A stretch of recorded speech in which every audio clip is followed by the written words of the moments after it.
Okay, here are my expanded thoughts on The Predator.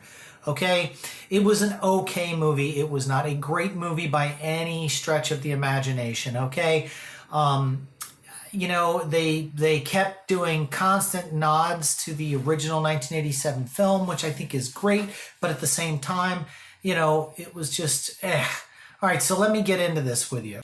So the story starts off, which was really kind of cool. They played the original Predator music, which was, I thought, oh, okay, wow, you're hearing the 1987 Arnold Schwarzenegger music. So, and if you're familiar with the soundtrack, you're going to know the music right off the bat. So it's almost like, when they do nods to the Batman movies and they bring back like the old soundtrack. They brought back the old soundtrack. To me, was one of the best parts of the entire movie, The Predator. So right away, I'm going, okay, well, maybe they actually did something good here. So it opens up with this one character, McKinnon, and he's played by Boyd Holbrook. Now, he's been in some stuff, but I don't really know his work. And but he was okay in this. I mean, everybody that was in this movie was okay in their roles. Unfortunately, the writing was so bad in certain spots that it was hard to let the actors really do anything. So it opens up where McKinnon, who is the main character, he's a sniper and he's getting ready to take out a drug dealer who's got some people that are hostage. And next thing you know, the Predator ship crash lands on the planet. Now what happens, what the audience sees ahead of time is two Predator ships flying through space, and they're doing this really cool thing where they open up these wormholes and warp through to get away from each other. And so there's one Predator ship chasing another Predator ship, and then one has to eject because one is smashed and is crash landing and blah, blah. That sets the stage. So right off the bat, it's a different kind of Predator movie because it's a Predator chasing a Predator. But you don't really know that other than you see the ships.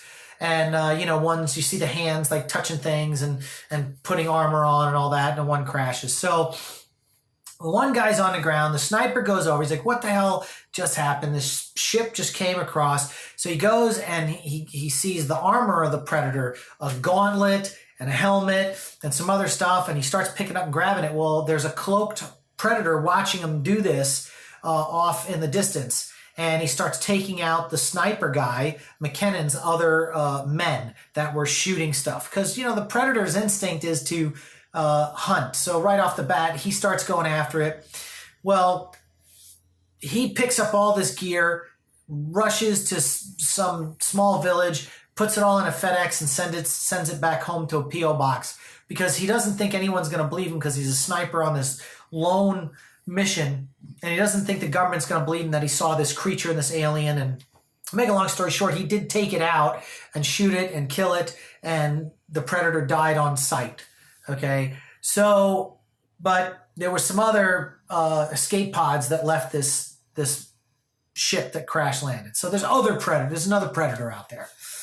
So what happens is the government takes him and interrogates him and then throws him in a bus full of misfits. Okay, so you've got let's see, I've got one of the Keel and Peele's Key.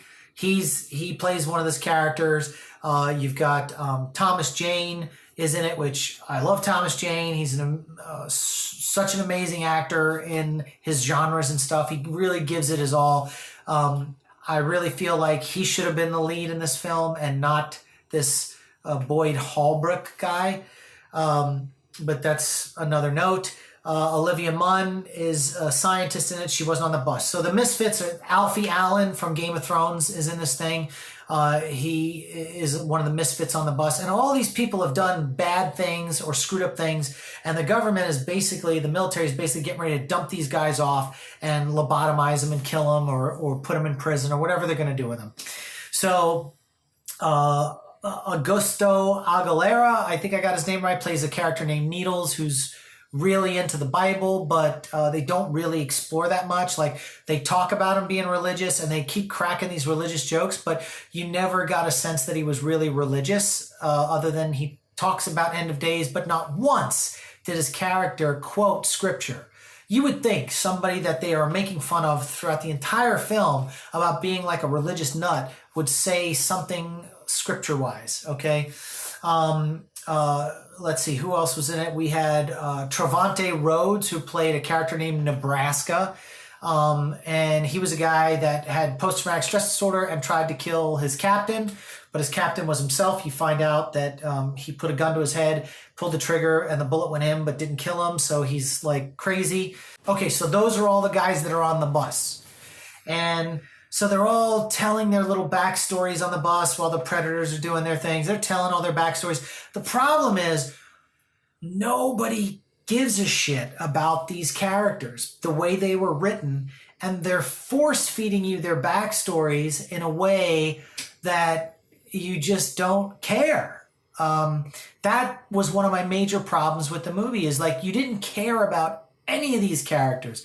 I mean, and they even have the stuff that was taken from the Predator that was mailed back home to a P.O. box winds up going to the guy's address, and his son, who's autistic, gets the pieces of the Predator stuff, and he's autistic. He's high spectrum autistic, and you don't really even, they push this whole autism thing down your throat throughout the film, that and I think it's great for special needs kids that now they've got an autistic kind of hero to look up to, because in the end, it was the autistic kid that was there to save the world. Because Sterling K. Brown plays this character named Traeger, and he's the guy who's in charge of, with the CIA, of this elite group to hunt the predators, and he's like a scientist, mad scientist, and they're trying to learn everything they can from the predators. And he claims in the movie he spent $1 billion trying to crack the predator language. You always see it come up, all the titles and stuff comes up. And that's one thing that they didn't eat in the film. Every time the predators talked, their subtitles would come up in Predator, but then they would like flip, like the Family Feud, to English, so we could read what the predators were saying. And so, but the autistic kid, because there's a scene where all these chess pieces get knocked down, where he's in a room with all these kids playing chess, because some of the kids at the school pulled the fire alarm, and all the chess pieces go everywhere, and everybody evacuates except him. He's kind of rocking and doing this thing with his ears. And the kid did a great job acting. He did a great job. Unfortunately, I just think the whole idea was a little eh. And so the kid sets up all the chess pieces to all the boards around him exactly the way he saw them last. And you're like, oh, okay, so this guy's like, he's like a little Rain Man. You drop a box of toothpicks on the ground, he looks at them, he can count them all. Okay, we get it. So he gets a hold of the Predator armor, puts the mask on, and he can see the computer screens. And then, he takes the gauntlet, and it starts putting up maps, and he starts kind of putting things together like a video game, and he figures out how to speak Predator. That's how I felt. So we've got this narrative that they're pushing, that an autistic kid's going to save the day, and they kind of push that throughout the entire film, which is fine. I get it. It's okay. It's 2018. I mean, every time there's these kind of movies, they're always pushing some agenda, whether it's Avatar and raping other planets for natural resources because we're humans and that's what we do on our planet, or whatever. I mean, I get it. They're putting out these things, and that's fine. It's fine. It's just, for me, it was like it was shoving it down your throat, and it felt forced. That's the word. That's why I didn't like it. It felt forced. So Olivia Munn plays this character, and she's a scientist. Her character's name is Casey Brackett. And she's a biologist, but she's also like an astrophysicist. So she studies the stars, but also biology. And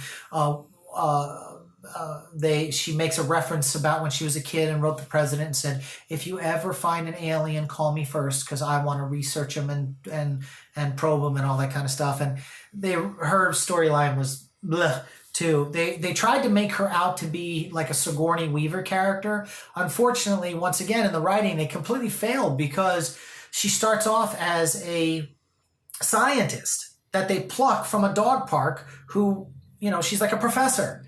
And then when she gets thrown into everything with the predators, next thing you know, the bad guys have her tied up, and she knows how to pick locks, and she knows how to shoot guns, and M15s with grenade launchers in the back and all this stuff. And then at the end, there's this crazy scene where she jumps on the back of a predator and starts shooting him in the head. And you're like, wait a minute. You, in the beginning of the movie, were walking your dog in a dog park. You're a professor. You are a professor of biology. So for me, it's like, look, if you wanted Olivia Munn's character to be like Sigourney Weaver, then you should have made her like tough as nails to begin with, like Vasquez and Aliens. Like that was your girl in the elite unit, not a scientist that had to learn all this shit on the fly, because it just doesn't make sense. And it just goes to show you the writing was just across the board. So the gist of the movie is, all the human characters get tied up in like a civil war type situation that's going on. So the Earth, again, here's another thing. They push the climate change thing, which is great. I believe in climate change. I'm all for it. I know it's real and we've got to do something about it. But climate change is ruining the planet. But what it's doing is it's warming up the planet, making it more like the atmosphere of the predators. So the predators have a plan to come and conquer Earth. Okay, but there's this one predator that wants to save Earth, because they explain that every time a predator kills somebody and pulls out their head and skull and spine, like they did in all the other movies, they take a part of the spinal fluid that has DNA in it and they absorb it. So they're absorbing all of the DNA of the toughest creatures that they conquer across the galaxy, which makes the predator evolve. Well, one of the predators gets some human DNA in him, and so he's got a little soft spot in his heart for the humans. So he wants to go and give this gift to the humans that will help correct their planet or defend their planet from the invasion of predators, which is to come, because they set this movie up for a sequel. I'm going to talk about that in a minute. So they send a super predator to go find this predator and kill him, and he's got some predator dogs. Now, the predator dogs were badass, but because of the writing, one of the dogs decides to be friends with the humans and go play fetch and do things, and then he has a pivotal role in the movie later where he's playing fetch and all this shit with grenades, and he picks up a grenade and all that stuff. And it's just stupid. Like, if you just made them vicious creatures, like the predator was hunting like hounds, like he was like releasing hounds to go get the other predator, that would have been suspenseful and scary. But he pulled a Ryan Johnson and went in another direction with it. Like, you think it's going to go that way, and then it becomes a children's movie. And I thought that just sucked. And so the super predator, which they claim is 11 feet tall, and but in all the previews and everything you see, he looks like he's like 30 feet tall. And the size of him, the way he picks up the other predator and throws him around, you see it in the previews. So I'm not spoiling anything there, but this whole expanded thoughts video is spoilers.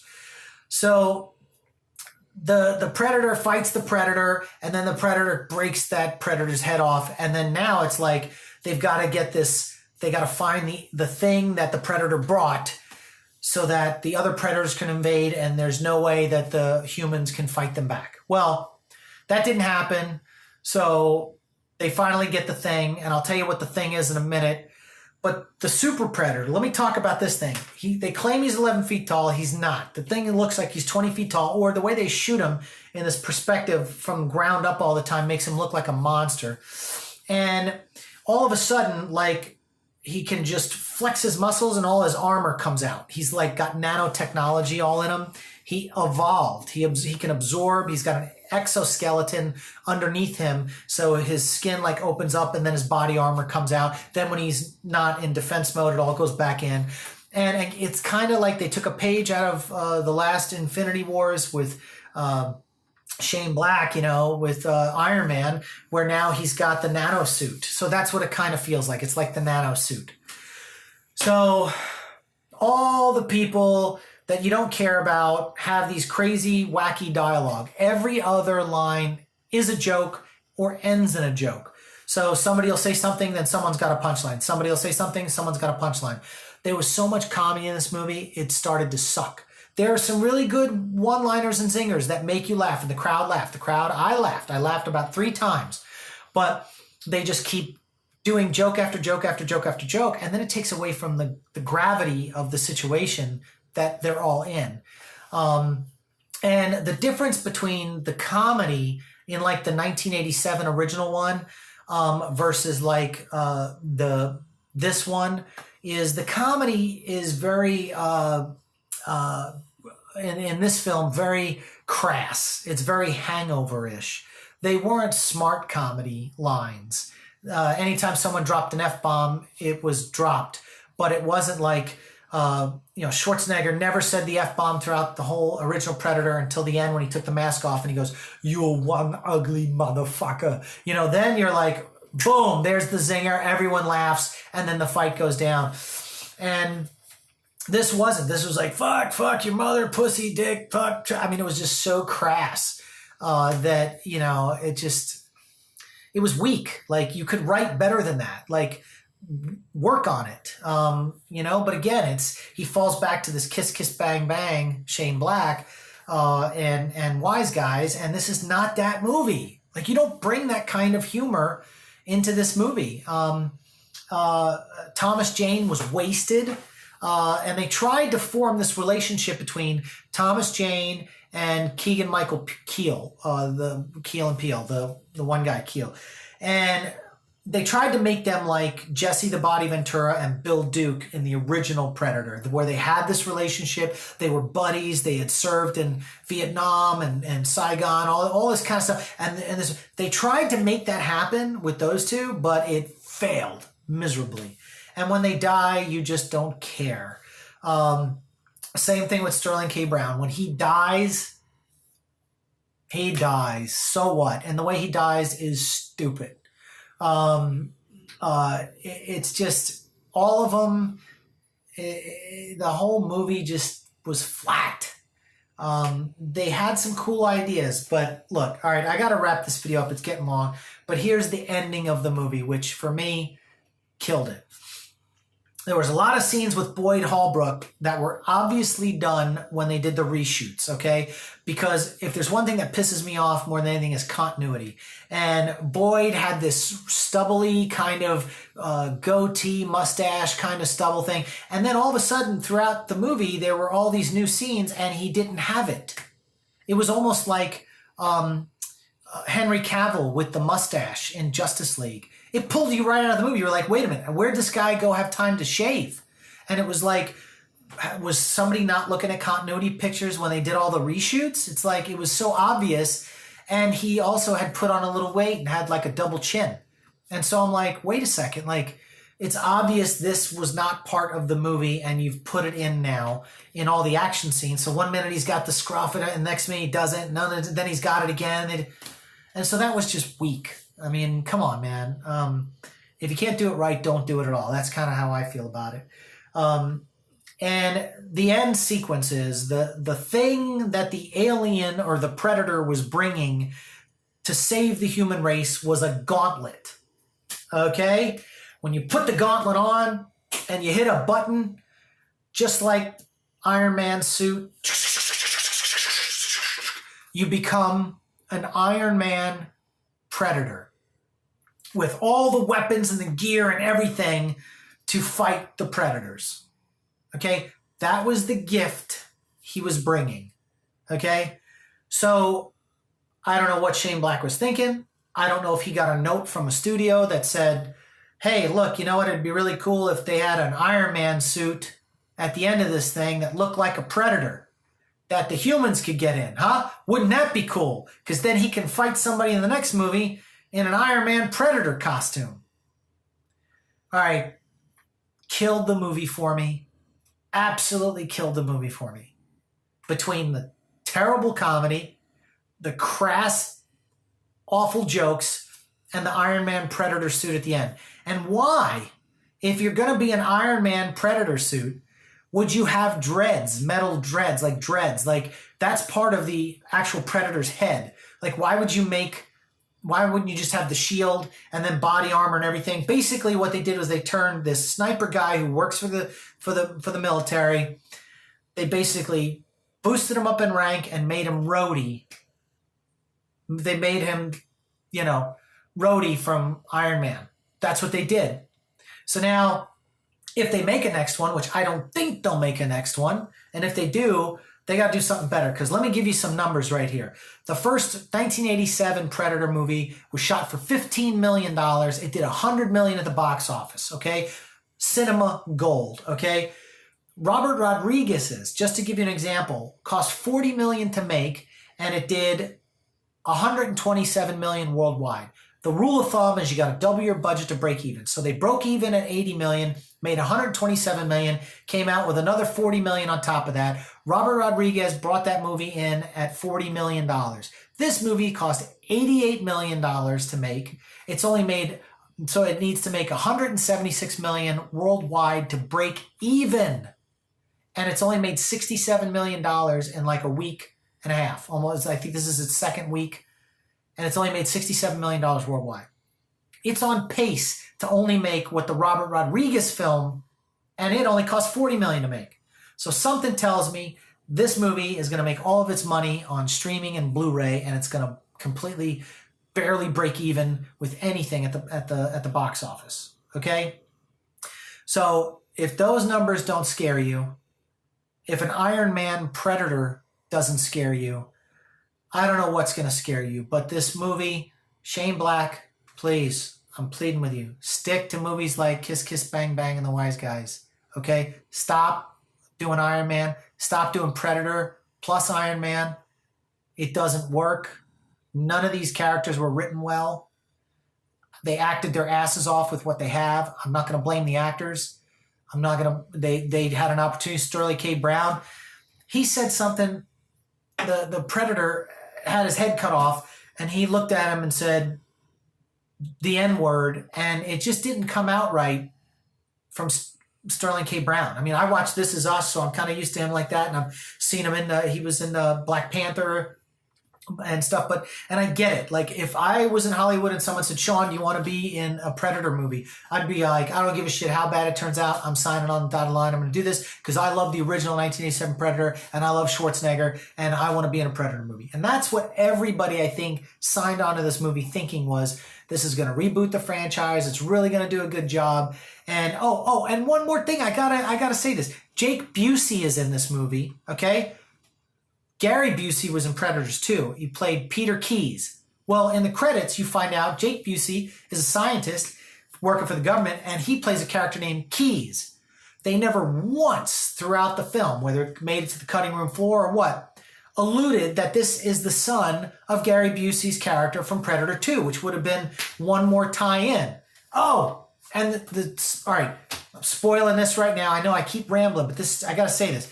So there's a scene where they look off to the right, and the five guys go, the one character, Nebraska, played by Trevante Rhodes, goes, "Get to the choppers!" Like Arnold, "Get to the chopper now! Get to the choppers!" They say, "Get to the choppers," and then when the camera whoosh, pans over, all of them are riding Harley Davidson choppers.